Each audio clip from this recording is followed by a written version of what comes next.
When we set out to create SAPbyIndustry.com, we wanted to create a site that would have specific content for specific industries. We wanted it to be highly relevant. So the first one that we created was public sector. But one of the challenges we faced was taking what is quite dense and complicated content and repurposing it, rewriting it in such a way that any person within levels of government can find the content on the site relevant. There are specifically 3 different areas or 3 user journeys that the person can have when they visit the site. The first one, the most obvious one, is using this flash media for people who are visual. And as you can see, if you wait long enough, it cycles and displays different types or departments which people may be interested in.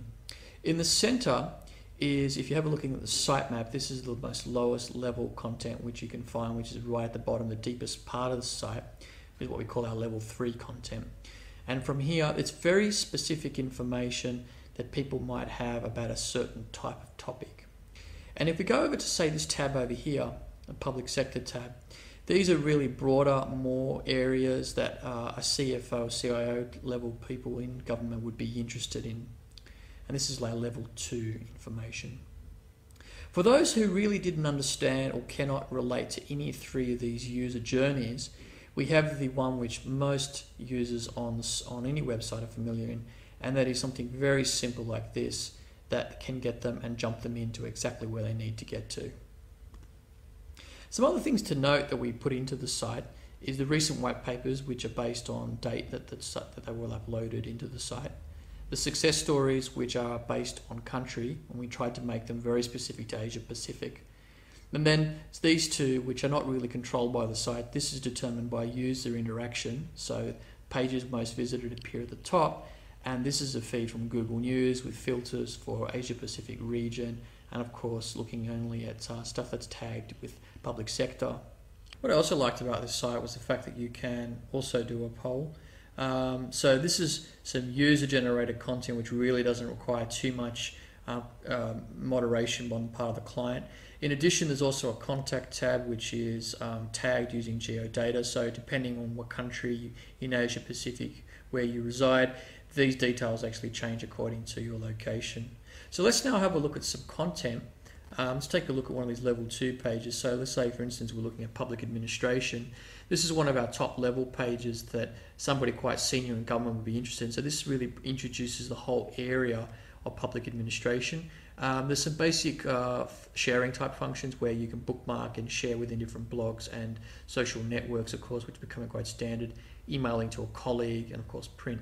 Although a lot of sites are now doing away with it, we felt that the breadcrumb trail was still pretty important to us. We wanted our users to understand exactly where they were in the site. Unlike the main site, SAP.com, we try to use a lot more visualization within the context of the page. And further down, we wanted the person to keep reading. So rather than simply stop at here, at say for instance a download a PDF, they might also be interested in looking at other content which is related to this particular section, like for instance public sector accounting and integrated citizen services. So let's take a look at public sector accounting. If I click on that, you can now see that using a very similar page template, we're able to show content which relates to that. But in addition, we're showing a little bit more, a few more PDFs down the bottom here, Word documents and things like that, which are associated with this page using a sort of revolving mechanism. Some of the other pages have got a little bit more interactive content. Importantly to this site is the metric, one of the metrics we're using to measure through Google Analytics is the average time spent on the site. We really want to achieve something around in the order of 8 minutes, and there's no substitute. Certainly video is one way to get people sticking to the site. Let's have a look at this one.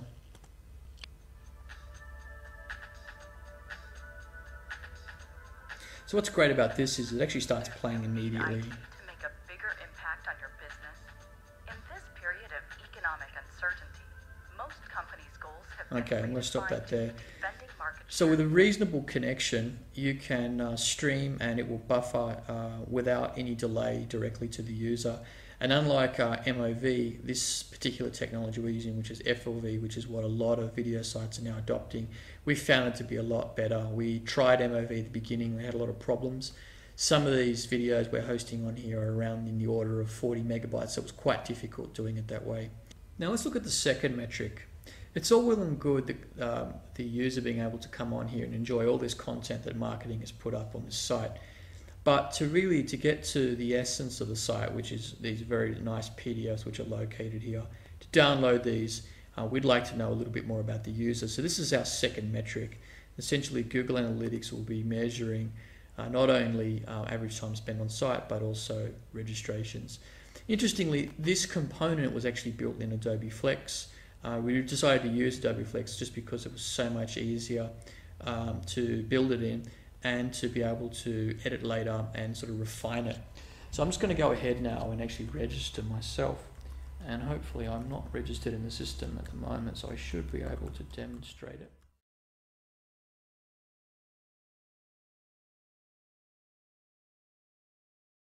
Okay, I'm going to use Gmail as my authentication, so I'll use my Gmail account. And in a moment you'll see the advantages of doing it this way. So some basics here about my relationship and where I'm located. Let's just say I'm in Australia. Okay, and yes, I'd like to receive more information. Now, what will happen in just a moment here is we're getting around one of the barriers of registration that users face, which is double opt-in, whereby verification has to happen via their email account. So they have to log into their email, click a link, and then come back to the site. And of course, the problems with that is that you have email going into spam, people forgetting to come back to the site, not finding the PDF they were trying to download. It's very, very frustrating to download. One PDF can take up to half an hour. This hopefully there we go, has automatically, using APIs, authenticated me directly with Gmail, and I can now download my account. So SAP got out of this a verified email address, which is correct, and the user gets their PDF ultra fast. So here we go, the PDF should now open up, and I can now review the PDF and I can download it. Because it's opened up in another window, I can travel back to the previous window and I can continue browsing. Adobe Flex, that system that we're talking about, the registration system, actually remembers who you are. So no matter where you go and where you decide that you wish to download content from, you don't have to re-register or re-log in. So for instance, if I wanted to go over to, I believe there's a PDF I can download from Tax and Revenue. Yeah, here we go. So if I wanted to download, for instance, the Tax and Revenue one, it will open in a new window again and begin downloading. So I go download the PDF. I can now look at that. So I hope you enjoyed this demonstration. If you have any questions or you'd like to know more about what we can do, please contact us. Visit our site www.firestarter.com.sg, or you can contact myself, Anthony Gondouris, info@firestarter.com.sg. Thanks very much.